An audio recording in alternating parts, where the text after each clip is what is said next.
Ladies and gentleman अस्सलाम वालेकुम। उम्मीद है तमाम अहबाब बखैर वाफियत होंगे। मेरी आज की ये वीडियो मेरी प्रीवियस वीडियो जो कि मैंने न्यू ईयर पे आपके साथ शेयर की थी, ये उसकी कंटिन्यूटी है। चूँकि बहुत सारे अहबाब के बहुत सारे सवालात आए हैं। बहुत सारे अहबाब ने ये कहा कि जी आपकी बहुत सारी बातें ऊपर ऊपर से गुजर गई हैं, ज़रा थोड़ा सा समराइज़ करके आप हमें बताएं। तो मैं कोशिश करूंगा कि मैं आपके सवालों के जवाब भी दूं, और मेरी प्रीवियस वीडियो में अगर जो इबहाम अगर किसी को कोई है तो मैं उसको भी थोड़ा सा आपको शॉर्ट वर्ड्स में जो है वो री एक्सप्लेन करने की कोशिश करता हूँ। पहली गुजारिश तो ये है कि मैंने अपनी लास्ट वीडियो में जो एक तरीकाकार होता है, ईयर एंड हुआ, मैंने मिस्टेक्स का उसमें इजहार किया कि गलतियाँ, कोई भी शख्स है, वो चेयरमैन हो, मैं हूँ, आप हो, दुनिया का कोई भी शख्स हो, अगर वो इंसान है तो ऑब्वियसली वो ख़ताओं का पुतला है और उससे गलती होती है। और गलतियाँ हम सबसे हुई, मैं वर्ड यूज़ कर रहा हूँ, हम सबसे हुई। अगर कोई शख्स ये कहे कि जी मुझसे गलती नहीं हुई तो ये फिर उसकी मर्जी है, लेकिन होती है गलती। लेकिन हमारा अलमिया ये है कि हम दूसरों के मामले में जज होते हैं और अपने मामले में हम वकील होते हैं। खैर, जो मेजर गलतियां थी वो मैंने आपको बताई कि शुरुआत से ही मकसद ये है कि जब एक बेसिक जो चीज़ तयशुदा थी, जब आप उस चीज़ से हटेंगे तो फिर प्रॉब्लम्स क्रिएट होती हैं। और बेसिक चीज़ क्या थी?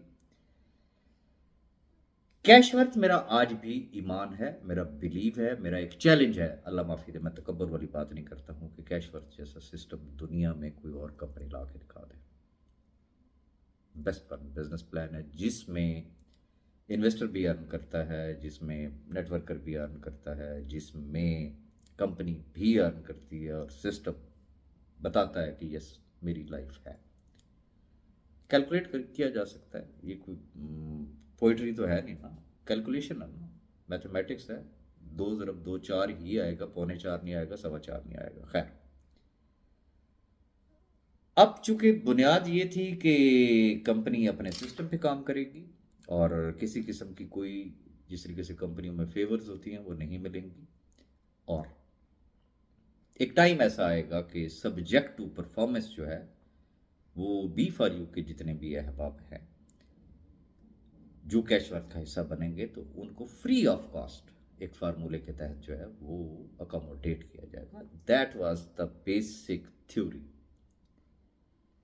अब हुआ क्या कि एक तो जैसे ही मैंने लिंक शेयर किया तो एक बहुत बड़ी मुखालफत का सामना करना पड़ा, कि जिसमें बहुत सारे अहबाब ने ये कहा कि नहीं, राजा राज को ऐसा नहीं करना चाहिए था, बी फॉर यू का पूरा नेट उठा के इसके अंदर डाल देते, जो जिस पोजीशन में था उसी तरीके से था। लेकिन चूंकि मैनेजमेंट का ये डिसीजन था कि ऐसा नहीं होगा, पहले आइए पहले पाइए की बुनियाद पे होगा। और बहुत सारे ऐसे अहबाब थे कि जिन्होंने मेरी पहली अजान पे लब्बैक कहा, और सेम डे पे उन्होंने मुझे ज्वाइन किया, इवन के बाद में उन्होंने ज्वाइन किया। लेकिन बहुत बड़ी एक ऐसी तादाद थी कि जिनका ख्याल ये था कि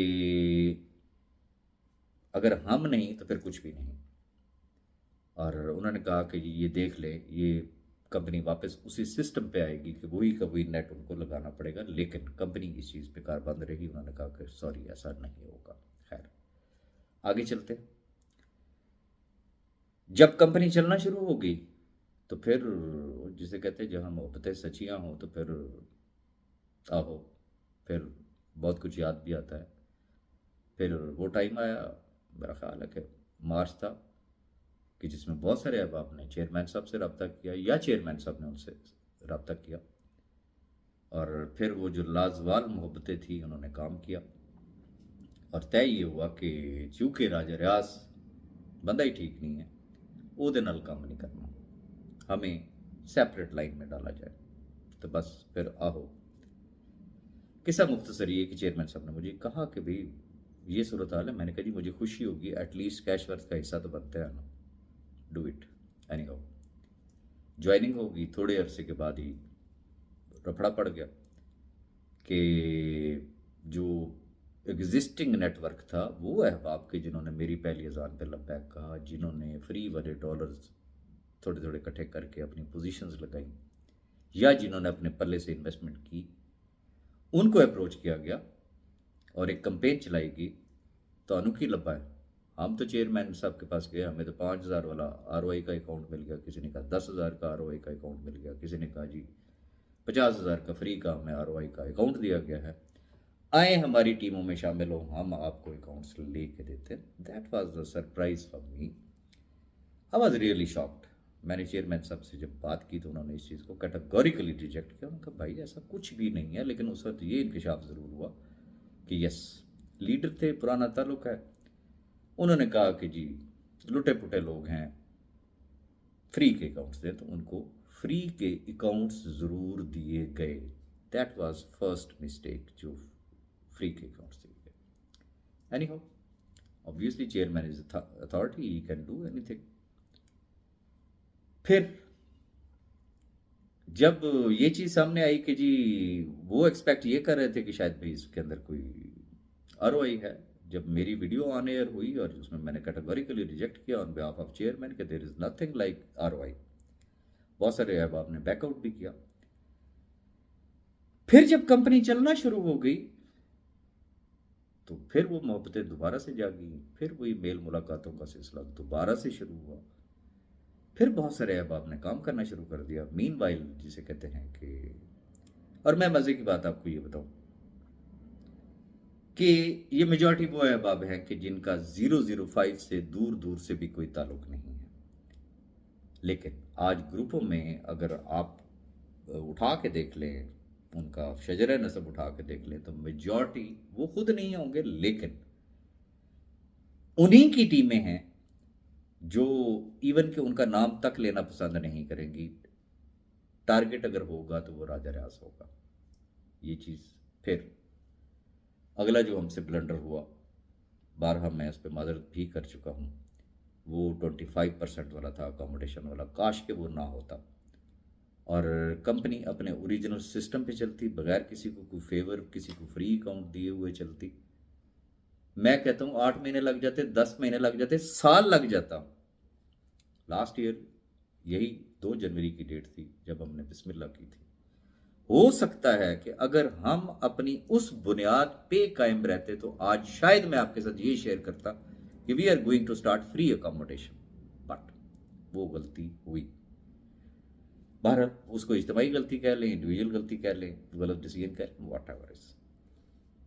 फिर जो अगली चीज़ थी, मेरी पास्ट की पिछले पूरे साल की आप वीडियोस उठा के देख लें, मैं बारहा दबे लफ्जों में मैं पॉइंट आउट करता रहा कि खुदारा खुदारा खुदारा, अगर रब की आप लोगों पर रहमत शामिल हो गई है, अल्लाह का अगर करम शुरू हो गया है, तो उसका शुक्र अदा करें। ये एक दूसरे की टांगें खींचना छोड़ दें, एक दूसरे को ब्लेम करना छोड़ दें, एक दूसरे को नीचा दिखाना छोड़ दें। लेकिन वो कहते हैं ना कि खुदा जब हुस्न देता है तो नज़ाकत आ ही जाती है। जब 4 पैसे आने शुरू हुए तो फिर बहुत सारे अहबाब आपे से बाहर थे, और ख़ास तौर पे जिसका चेयरमैन साहब से कुछ थोड़ा सा भी ताल्लुक़ था, तो वो पंजाबी में जिसे कहते हैं ना खोती थाने हो के आई है, उसके लिए फिर अगला शख्स बंदा ही नहीं होता था। वो समझने के 1.5 चेयरमैन वो खुद होता था, और उनके तमाम उस दौर की बातें, उनकी वीडियोस, उनके ग्रुप में शेयरिंग, वो सबके सामने है। ये ऐसा नहीं होना चाहिए था, ये ऐसा हुआ। फिर ख़ास तौर पे जो एक चीज़ सामने आई 2023 में, जो चीज़ मैंने सीखी, और ये ज़िंदगी का भी तजर्बा है, अगर आपकी नीयत ठीक है तो मंजिल आसान होगी। आपकी नीयत में अगर फतूर नहीं है तो आपको परेशान होने की ज़रूरत नहीं है। बेशुमार ऐसी चीज़ें थी। मैंने डिफरेंट ऑर्गेनाइजेशन में काम किया, और ये एक असूल है कि जब आप किसी भी पोजीशन पे हो तो once if something is declared as confidential, तो फिर वो कॉन्फिडेंशियल ही रहेगी। डजेंट मैटर आपके ऊपर जितना मर्जी प्रेशर आ जाए, जो मर्जी आ जाए, कॉन्फिडेंशियल चीज़ें कॉन्फिडेंशियल ही रहती हैं। मैंने अल्हम्दुलिल्लाह, मेरी अखलाकी जिम्मेदारी बनती है, इवन कि आज की डेट तक मेरे मुंह से आपने कोई ऐसी चीज़ नहीं सुनी होगी। जो चीज़ें कॉन्फिडेंशियल थी वो कॉन्फिडेंशियल हैं। लेकिन जब अगस्त का महीना आया और मेरे ख़िलाफ़ एक मुनज़्ज़म कंपेन चलाई गई, तो वो जो मैं एक जुमला अमूमन यूज़ करता होता हूँ कि कुब्बे नूं लत्त वजी तो उहदा कुब निकल गया। हो सकता है मेरे ऊपर भी ऐसे लम्हात आए हों, इंसान हूँ मैं, कि मेरा दिल चाहो कि मैं खुल के बात करूँ, कोई चीज़ कॉन्फिडेंशियल नहीं है। लेकिन मैंने हमेशा इस चीज़ को मद्देनज़र रखा कि मेरा एक सेंटेंस, मैं पूरी फ्रेज़ की बात नहीं कर रहा हूँ, सिंगल सेंटेंस, खुदा ना करे, खुदा ना करे, ऐसा ना हो कि वो किसी के लिए ट्रबल क्रिएट कर दे, ऐसा ना हो कि उस एक सिंगल सेंटेंस की वजह से लाखों लोग बर्बाद ना हो जाएं। बर्दाश्त किया, लेकिन वो ऐसी कंपेन चली कि मैं कहता हूँ रब का मेरे ऊपर सबसे बड़ा जो एहसान अजीम हुआ वो ये हुआ कि वो फिर जो कॉन्फिडेंशियल चीज़ें थी वो फिर अल्लाह ने खुद ब खुद ही पब्लिक कर दी और क्रिस्टल क्लियर कर दी। फिर आगे चलते हैं, फिर भी चैन नहीं आया लोगों को। और आपको पता है ब्लेम गेम तो मेरे साथ तो ये चलती ही रहती है थ्रू आउट। जब से मैंने B4U ज्वाइन किया, एक वो टाइम था कि राजा रियाज सबका बाजी होता था, राजा रियाज से बेहतरीन इंसान कोई नहीं था।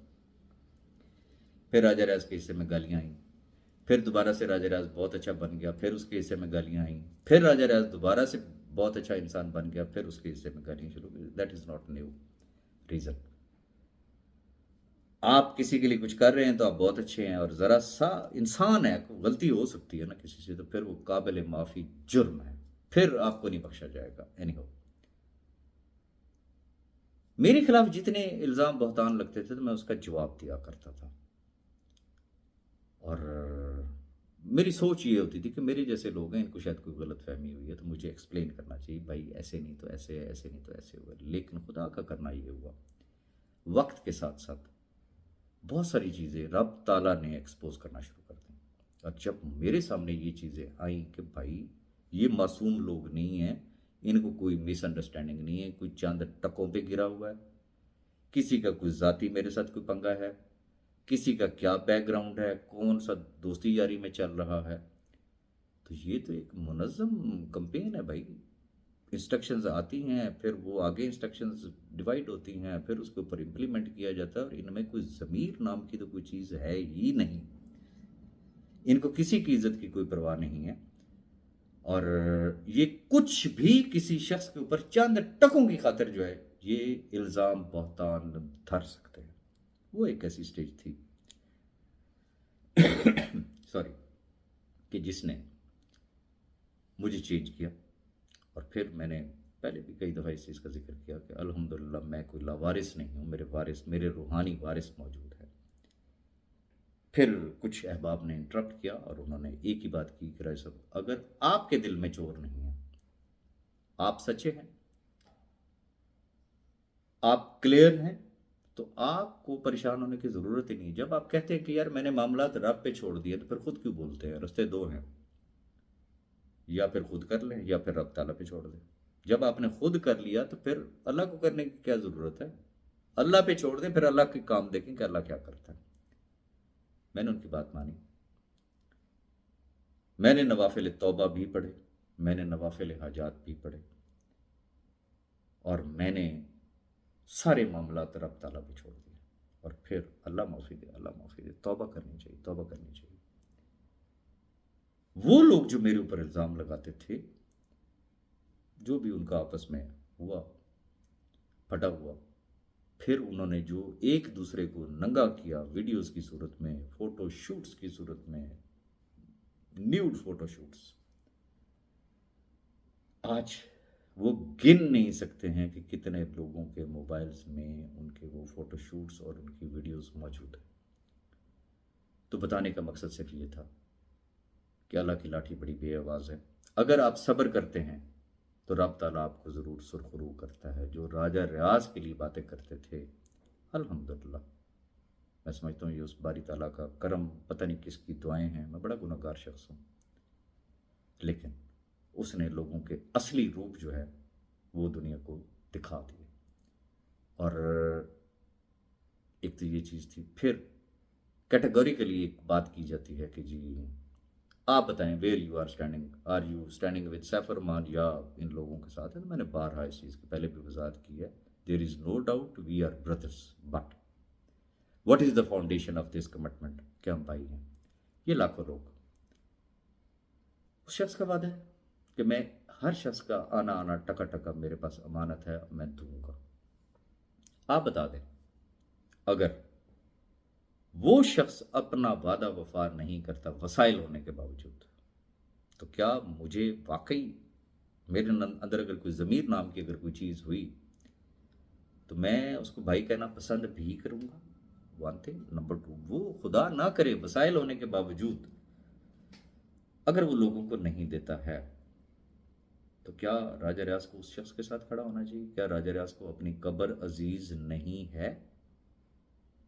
हरगिज नहीं है। ऐसा पॉसिबल ही नहीं है कि अगर मेरे मुंह में खाक मैं कहता हूं कि वो शख्स कुछ ऐसा करता है तो फिर वो मेरा भाई नहीं है, मेरे भाई ये लाखों लोग हैं।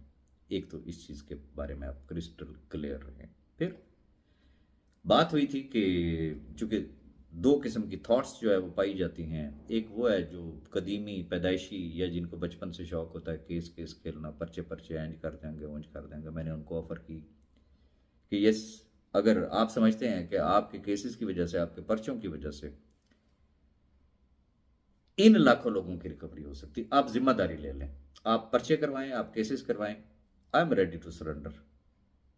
मैं कल जेल जाने के लिए तैयार हूं, परसों से आप लोगों को पैसे देने शुरू कर दें। एक तो मैंने उनको ऑफर की। सेकंड, वो अहबाब जिनकी सोच ये है कि अगर ये वादे वफा नहीं होते तो then I should be there in Pakistan, फिर हम मिल के कोई ऐसा लायामल बनाएं कि जिससे रिकवरी हो। मैंने उन्हें भी ऑफर की कि आप देख लें, सोच लें, जिस तरीके से भी आपने जो भी डिसाइड किया, आई एम विद यू। राजा रियाज किसी भी जगह पे आपको पीठ नहीं दिखाएगा। रीजन, एक कॉमन सेंस की बात है। क्या ये पैसा राजा रियाज के पास है या राजा रियाज ने देना? ये आप भी जानते हैं, मैं भी जानता हूँ, रब भी जानता है। और अगला क्वेश्चन ये है कि राजा रियाज क्यों अपनी कब्र बर्बाद करेगा? क्यों रास्ते की दीवार बनेगा कि लोगों को पैसा नहीं मिलना चाहिए? तो एनीहाउ मैंने उस चीज़ की ऑफर की। फिर आपका सवाल, ये ग्रुपों में जो लड़ाइयाँ चल रही है, वेरी फ्रैंकली माजरत के साथ मैं एक बात करूँगा, ये एक फैक्ट है। मुझसे भी बहुत सारे अहबाब महज इस वजह से नाराज़ हैं कि अगर वो उन्होंने कोई कंपनी ज्वाइन की तो मैं उस कंपनी का हिस्सा नहीं बना, इसलिए राजा रियाज चंगा बंदा नहीं होगा। राजा रियाज आज उस कंपनी का हिस्सा बन जाए, फिर राजा रियाज से बड़ा फरिश्ता कोई नहीं होगा। सेम जो चीज़ें आप ग्रुपों में देख रहे हैं, सारे नहीं, मैं फिर कहूँगा सारे नहीं, बट मेजॉरिटी वो लोग हैं कि जिन्होंने अदर कंपनीज ज्वाइन की हुई हैं। वो छोटी कंपनी है, वो बड़ी कंपनी है, व्हाट एवर। अब एक शख्स ने एक कंपनी ज्वाइन की, आप उसकी टीम का हिस्सा बन गए, आपसे नेक सीरत शख्स कोई और है ही नहीं, आप बहुत मासूम, आप बहुत शरीफ आदमी, आप बहुत अच्छे आदमी। लेकिन अगर आप उसकी टीम में नहीं हैं और ख़ासतौर पे आप किसी दूसरी कंपनी में काम कर रहे हैं, तो आडे या थर्ड क्लास बंदा रूए ज़मीन पे पैदा ही नहीं हुआ। तो असल जंग ये है। लिहाजा आप इस जंग से अपने आप को बाज रखें। ये जो जंग चलती है एक दूसरे को नीचा दिखाने के लिए, वो सिर्फ वजह उसका वेरी फ्रैंकली बैकग्राउंड में आपको ये बता रहा हूँ। आज वो एक कंपनी में इकट्ठे हो जाए, देखें इनसे बड़े अच्छे नेक शरीफ लोग और कोई नहीं होंगे। जो आज बद हैं वो कल के ऐसे होंगे जैसे ताज़े ताज़े मक्खियों आए हैं। खैर, एक बात और जो मुझसे ख़ास तौर पे कल की डेट में जो एक सवाल किया गया कि क्या वजह है आप कोई कंपनी क्यों नहीं ज्वाइन करते हैं, मैं आपसे एक बात करना चाहूँगा कि पहली बात, जैसा कि मैंने आपको बताया कि मेरा चेयरमैन आज भी मुझे कह रहा है कि we are going to restart it, और मेरा एक ईमान है कि कैश वर्थ से बेस्ट प्लान किसी जगह मुझे नहीं नजर आया आज दिन तक।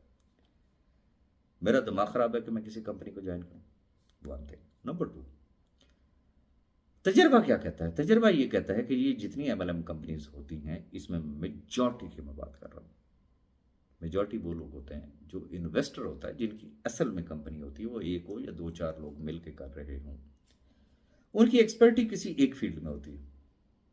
मेजॉरिटी मैंने देखा है नेटवर्कर्स होते हैं, वो कहते हैं दूसरे का मुंह लाल देख के अपने मुंह से चपेड़ा मार के कहते हैं मैं भी मुंह लाल ही करना।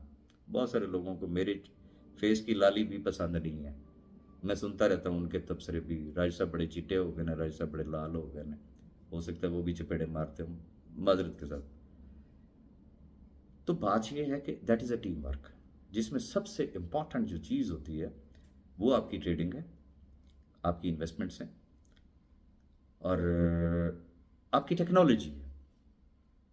जो अक्सर आपने सुना होगा, वो फलाना ट्रेडर ही पैसे लेके नस गया, कंपनी में लॉस हो गया, ये जी हैकर पड़ गए थे जी कंपनी, वो उसमें वेबसाइट को जी हैकर जनाब वॉलेट ही उड़ा के ले गए जनाब, वगैरह वगैरह, ये आपने भी सुना हुआ है। What is the background reason?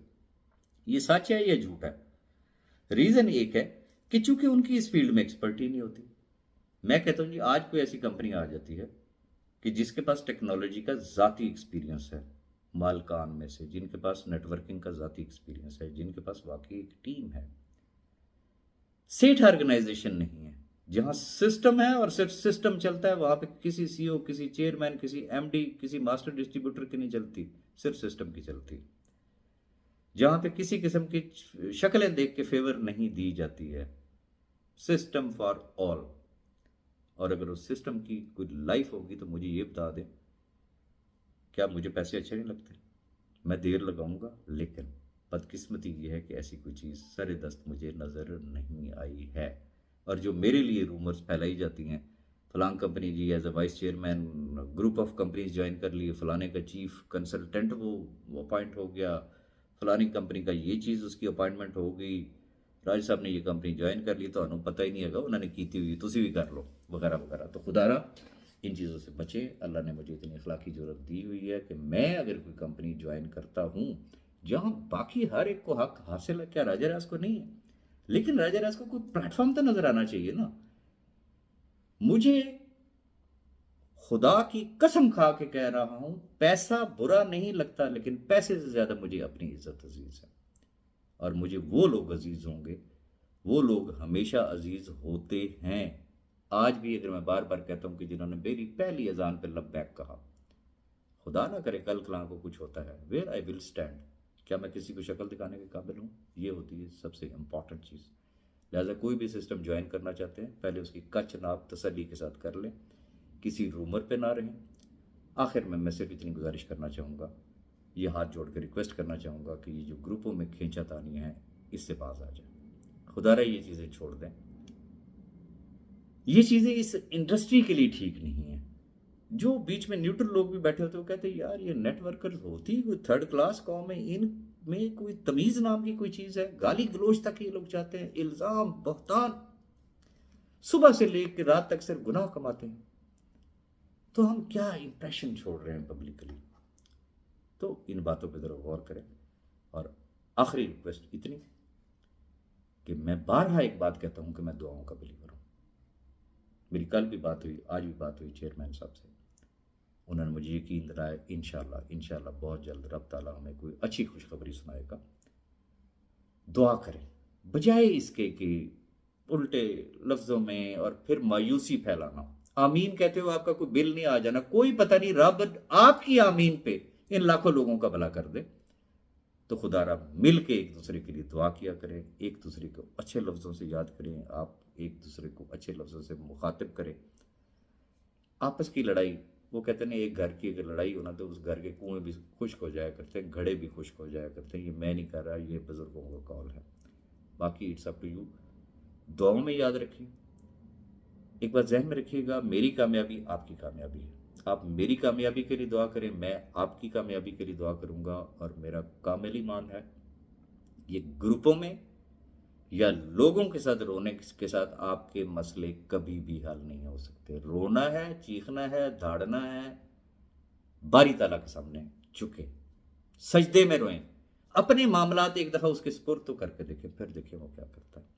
Reason, अगर हम जालिमों में से नहीं है, ये बात ध्यान में रखिएगा, जालिम की रस्सी हमेशा ढीली होती है। बारी ताला भी कहता है जा चल जरा इतना करके जाएगा, तो जब वो रस्सी खींचता है तो अल्लाह माफ़ी दे, वो फिर आने वाली नस्लें भी बर्बाद कर देता है। अगर हम जालिमों में से नहीं हैं और अगर हम मजलूमों में से हैं, तो फिर मजलूम की तो आह भी फर्श ला के रख देती है। तो खुदारा कोशिश करें कि दुआ करें, कोई पता नहीं किसकी दुआ कबूल हो और ये सब के मसाइल हल हो जाए, सबके ये चूल्हे दोबारा जलने शुरू हो जाए। तो अपनी दुआ में याद रखिएगा, इस दुआ के साथ इजाज़त कि खुदा करे कि मेरी अगली वीडियो खुशखबरी वाली हो, मैं आपको खुशखबरी दे सकूँ कि फ़लाँ डेट से इंशाल्लाह we are going to restart. Thank you very much and अल्लाह हाफ़िज़।